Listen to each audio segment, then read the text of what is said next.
Afternoon and welcome again. Good morning, depending on where you are today.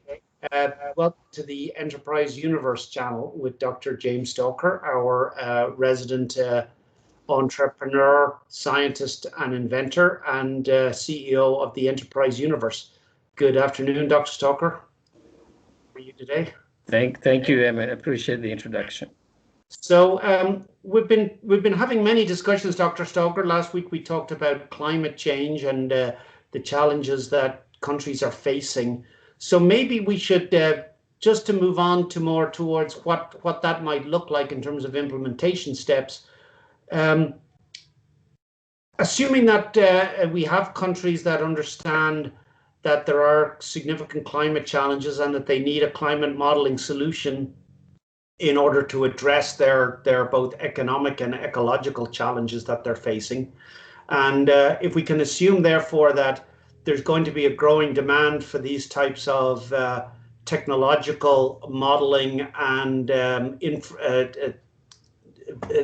technologies, primarily for government planning, and so that we can understand what the impacts of climate change are on a country. What would the next step be for like a small country that was convinced, we'll say, that there was a need to build out a modeling capability and integrate it into their planning, both for infrastructure, for industry, and for meeting Paris obligations, etc. How would it work to move to the next stage with the RESPER technology, and what would the first couple of steps be that would have to happen in order to deploy the technology to a company, say to a country, say like Ireland, and how would that actually work? Well, thank you, Eamon. So what I'll do is, we have gone back and forth, on how the technology works and comparatively what it does with the other approaches out there.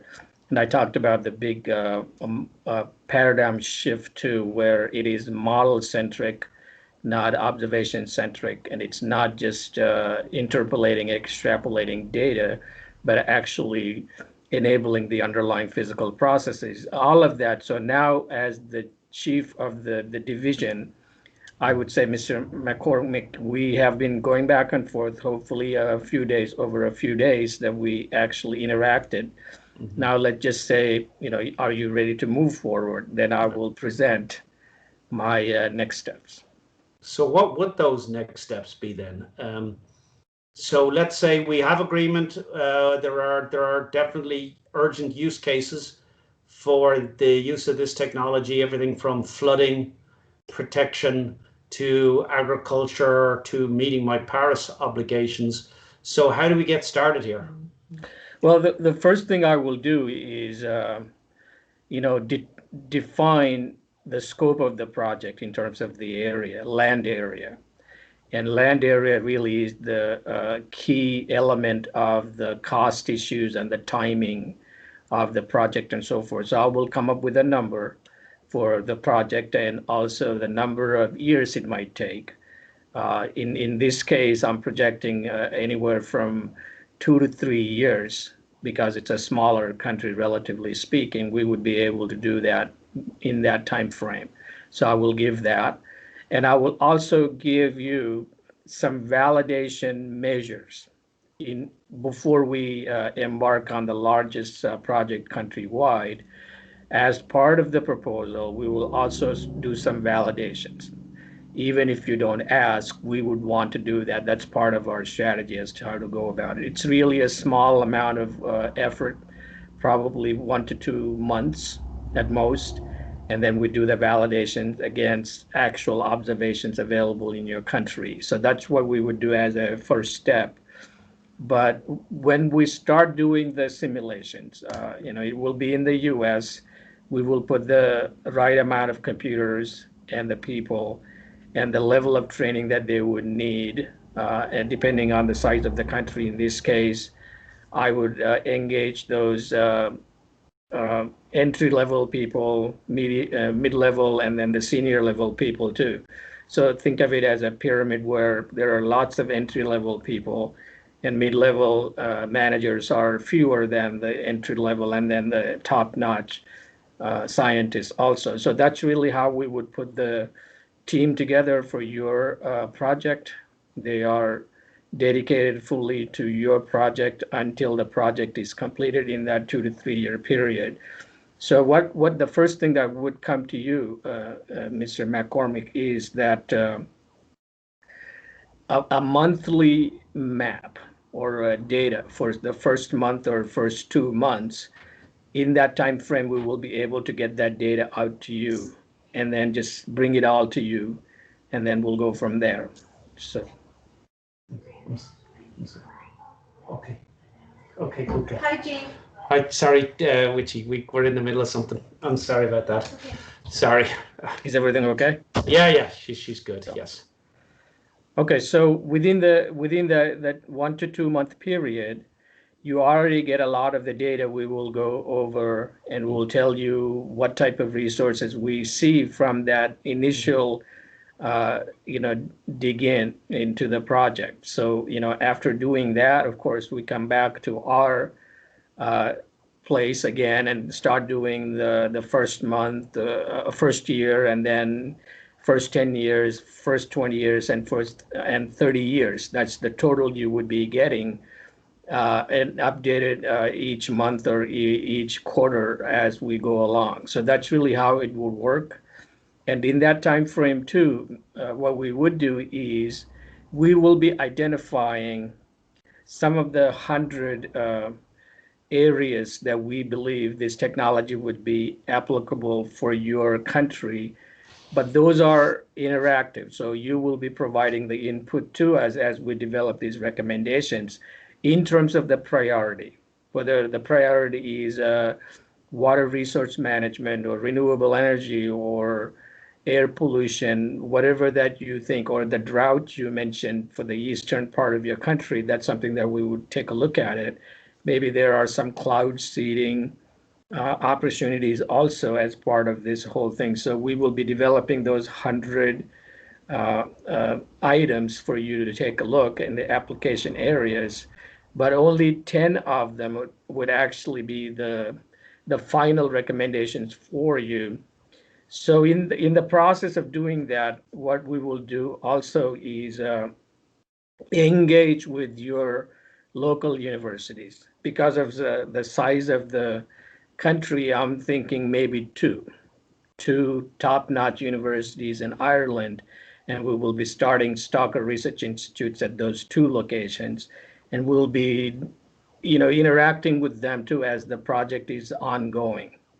So it may happen in the first 3 months. With your help, we might be able to speed that up even faster than we would be able to do on our own, but that's ongoing on the side also.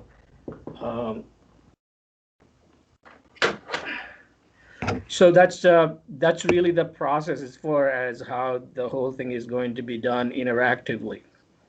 So where would you get the data for in the Irish context, like the topographical data and the observational data? Are those data sets available? The models that we use actually have a very high resolution elevation data. It's digital elevation models that are available to most modeling groups, and they're available in the model that I have used also. So they're high resolution enough that 1 kilometer resolution is not going to really be affected by any of the underlying resolution. So we will be able to do that from our simulation strategy. So for the example for our water management, would you provide like things like rainfall in an area, and then we could basically input that to the models for the river flow, or would you also include basic river modeling as well, or would it just be things like rainfall, and then we would have to basically, based on that, determine how much flooding there might be as a result of that much rainfall in the, like, say, a river system? Depending on what we finalize from the 100 that I'm going to identify, if the top 10 happen to be flooding issues or water management, then of course we will do the river flow modeling as part of this whole exercise, but we wouldn't be able to do all of the 100 applications. So those are the ones that will be happening over a period of time. And we will be essentially training some of your local universities, their faculty and students. But if the river management happens to be one of your top 10, they would be handled along with the models coupled to our system also. So based on let's just assume there are 100 use cases and we focus on 10. Would the universities then be able to customize the applications to run the model with the other applications in mind? For example, agriculture.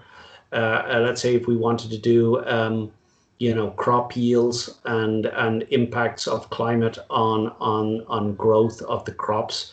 Would that be things that the university would be able to do once they're trained, or is that something we'd have to go back to TEU for? It is a good question. Our goal is to train them adequately, and depending on what their resources, what their constraints are, we may have to do some of that work ourselves. So universities are predominantly focused on training students than actually developing products at the commercial level. Right, sure. So depending on what their uptake is, we will definitely try to help them handle all of these models and how to understand them and then put them together. But depending on what the resources are, the constraints they may have, we may have to take some of that slack on our own. But this is a long-term project. Even though it's finished in 2 to 3 years, the benefit of it is going to be ongoing for 20 plus years. So I would talk a little bit about that in a little bit. But so when the input data are created from our technology, the wind speed, direction, temperature, humidity, and precipitation, solar radiation, and a host of other variables, we actually created the entire database for you from surface to 23 kilometers depth and covering the entire country, and in fact parts of the ocean and your neighbors too, because we have to do certain things. Those may be made available to you also if it's part of the research that your university folks are going to do.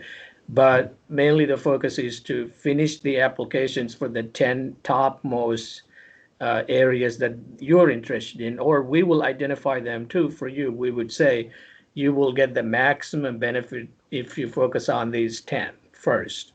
And we will come up with that. Of course, we will get your input from what you think it is and how that's going to affect your GDP, for example. One of the things that I want to make sure this product is going to help you is to grow your GDP by at least 1% year over year for the 20 years. And we will be looking at all of the sectors that are going to create that value or the growth in your GDP of 1%. And when it comes to the pricing model that I have, it's in the context of Ireland, I think it's 0.01% of the total GDP is what the cost of this would be. And at the same time, you're going to be getting 1% of GDP growth every year, year over year. So that's about $3.3 billion if I get the latest numbers for Ireland. So you are able to grow your GDP by $3.3 billion year over year, which is about 1% of the total GDP of the country. So when it compares to the benefit, which is definitely on an ongoing basis for the 20 years, the initial, the price that we have to do all of this in 2 to 3 years, and some of that actually is going to support your universities too. So it's not a lot of money, maybe like less than 6 or 7% of the total that's going to your local universities. But what's really benefiting you in the long run is their ability and our training to take the model output and develop some of these bells and whistles in the application layer going forward and adding more features to that. But if they're not able to finish the whole thing, which we don't know, that's for sure or not, then we will be either working with them directly or with your folks and develop some of those things on our own as you prioritize above and beyond the 10 items that we start tackling right off the bat. So I know that it's very challenging, but is there any concern, or do you have any concern around, opening up the model? Is there any intellectual problem? Are you worried that people will potentially take the model and clone it and create new, or is this like, do we only have access to the outer layer of the data? Do we have access to the inner layer, or is that just a closed off service that we just deal with the application layer? It is really the application layer, not Not the because fundamental, yeah. because of the issue that you talked about. That's not the reason. The reason that I don't want that to be the case is, remember I told you about manufacturing weather. It's Yes. similar to or harder than manufacturing your own utensils. Most of us don't want to manufacture our own utensils. There's a good reason for that. And we would have to put a lot of resources together and, a lot of expertise, a lot of training. So this is not a thing like, you take the model and you plug it in and it's going right away. No, that's not how it works. Remember how long it took me to develop this at my end.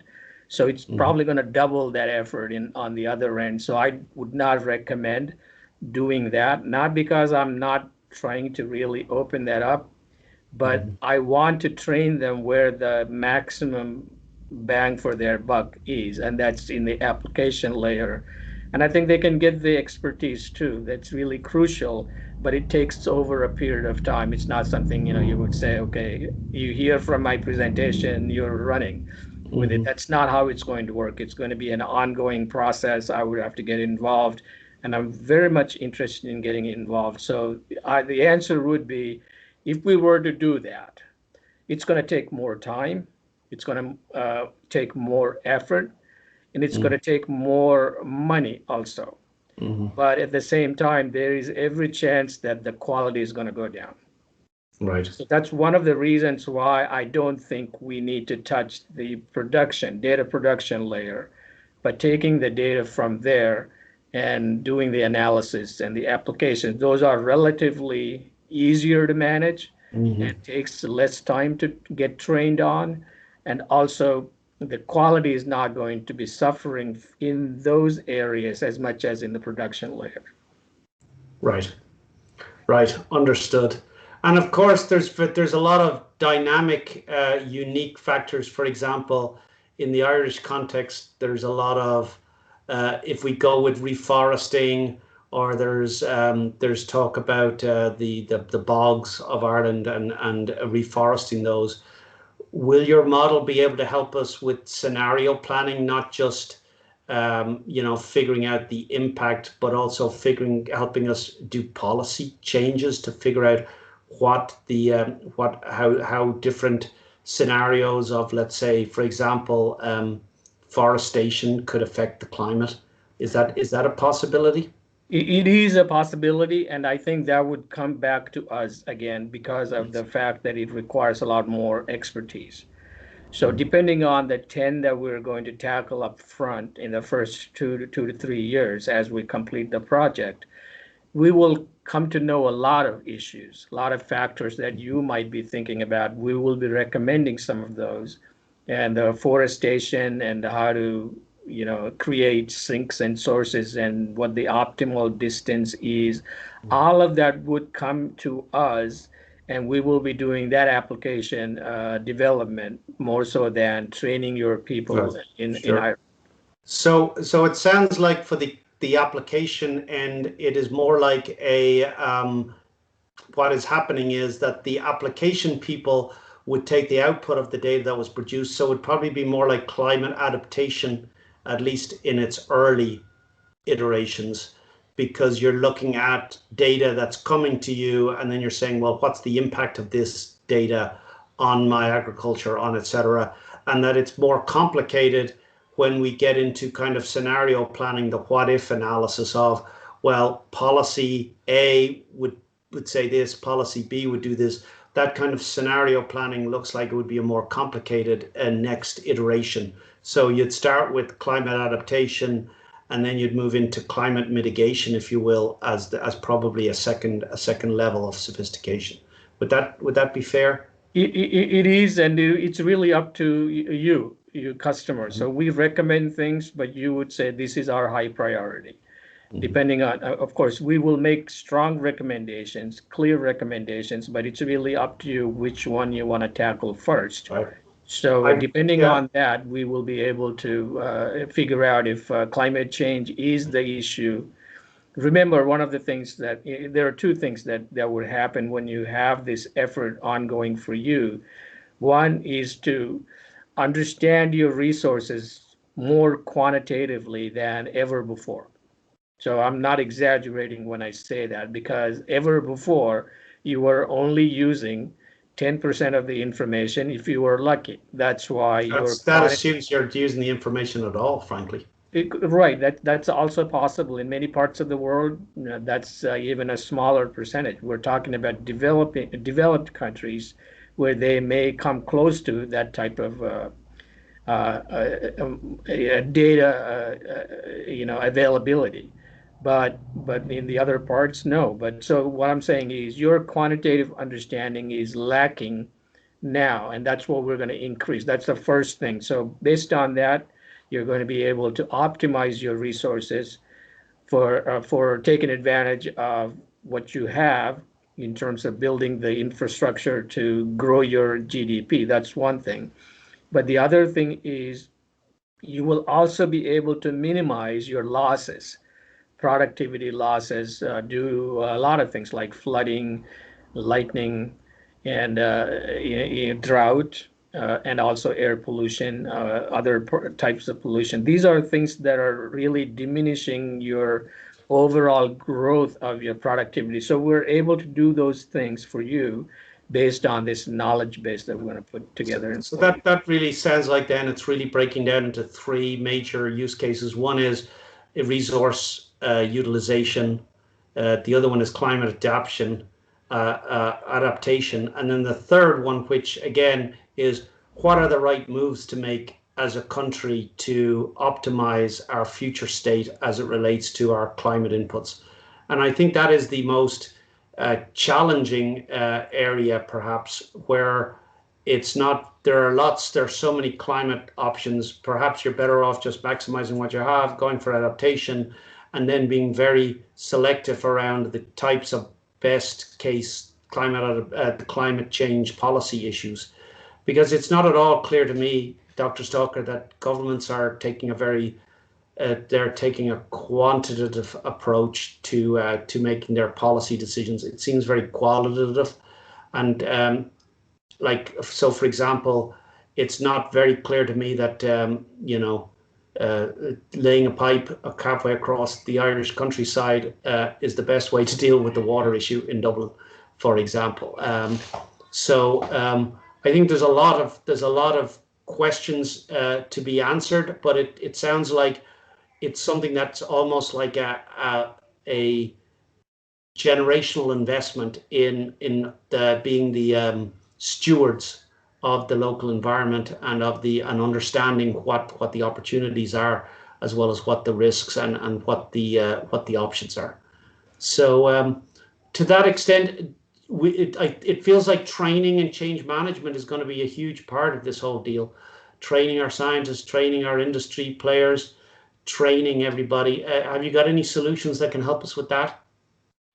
Well, absolutely. So education is a big part of this, and in an ideal world, if countries come forward and they want to take the leadership role in the world, and and then just tackle the problem head on, that's one way to do it. But if it's a piecemeal approach, each country is looking at their own resources, how to maximize the benefit and minimize their losses and all of that. That's fine too. We may have to start there for a few countries initially, But I will talk about the climate stuff in relation to what you're talking about.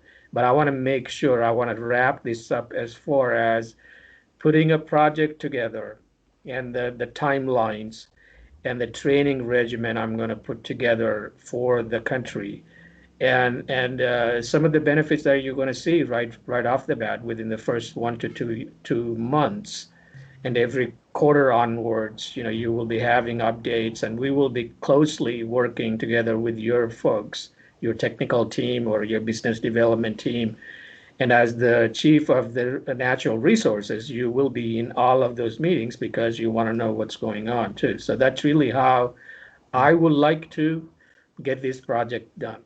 Right. And it also, one of the things that we're very excited about is the idea that we can integrate this approach with our architectures, country level architectures for things like energy, agriculture, aquamarine, uh, industrial policy. So, working to make sure that this data becomes a driver of our architecture efforts and our planning efforts across multiple segments of society and the economy and ecology seems to be a really important.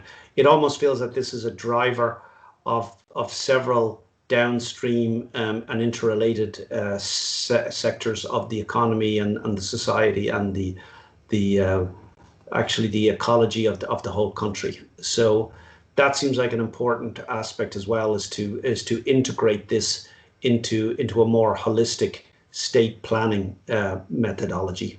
It is, and as a matter of fact, the less developed the country is, there is a lot more opportunity to proactively develop your urban planning, right? So it may not be applicable, maybe a little bit in the case of Ireland, but what I'm trying to say is when we built out our urban areas back in the day, we weren't thinking about wind resource, natural availability of wind resource and solar resource. So what happens is when you have cities built out with the urban structures, they're diminishing wind resource and the solar resource that's naturally available. So when we develop these maps in the future, your development is going to be taking that into consideration. In other words, you're not going to build in an area where there is a lot of natural resource available, and Sure. you're not going to diminish that by developing or expanding your urban growth. So that's another thing that's really part of the proactive planning that you would be able to make from these models and our expertise. Well, that sounds fabulous, Dr. Stoker. I think we've learned a lot today.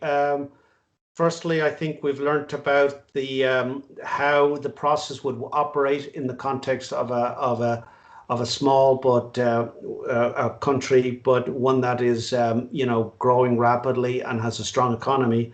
And then secondly, I think we've gotten some real insight into how we'd actually deploy it in an actual use case here. So I think that's been tremendously interesting.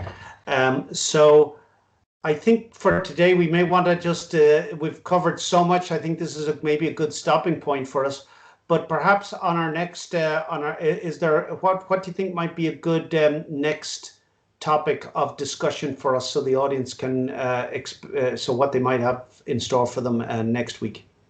Well, the thing that I want to talk about here, and I will touch on it briefly now, Eamon, and that is um, you are doing the getting the models and our expertise for optimization and minimization of your losses. That's really pretty clear. But we always come back to what is your role in the climate change scenarios and how you're playing a role there. So all I would say is there are twofold, right? So one is you are taking this leadership position Mm-hmm. and participating globally to solve the problem. That's one thing. But there is a selfish reason too why you want to get engaged in that also, in addition to your altruistic nature of tackling this problem head on. That's there. But there is a practical side of it too, and that is whatever that's happening over the oceans is going to end up affecting your country. So you just cannot say, well, I'm going to model or get the data for my country. Yes, yes, right. That It does makes no not, it's sense. not how it works. So somebody There has has to to, be able to take for advantage sure. of or Yes. simulating that. So I will tell you why that is. You know, in your land, for example, you got an average temperature for the month of July. That's great. But what is that in comparison to immediately close to you over the oceans? You need to be able to find out July temperature over that area, also over the oceans. That difference, that gradient, is going to have a lot to do with what kind of weather that you're going to have, how Right. your climate is changing over a period of time. So there are two reasons why you want to get engaged in the climate discussion and participate in that study globally. One, obviously helping the entire globe, but also directly impacting your country, and you have to be able to take advantage of that. And I think that's one of the key things is that we have to work as a community. And I think many countries that want to take a leadership role in the new architecture of the new world that we're going to have, an interdependent world, a world where we're going to have to work more closely together. Um, the leaders of those world will embrace technologies and will work with you, Dr. Stalker, in order to push that agenda forward. So with that, I think we'll leave it for today, Dr. Stalker, if that's okay. And we will pick it up again on Tuesday. But I'm super excited about, maybe that would be a great thing, which would be to talk about the collaborative aspects, the inter-country connectivity and how the different models would map in. And the fact that this is a tool for leadership. It's a tool for the leaders of the world to really get ahead of the climate problem and lead forward. And that's why I think we can talk about it just in terms of the paradigm shift there too. So, Dr. Stalker, That sounds great, Eamon. We should thanks definitely do again. that. Yep. And this is been a great segment, Right. and we Right. would continue Yes, that. it's really been very, very important, and it's filled in many of the holes I have in my own knowledge about how it would actually deploy in a real context.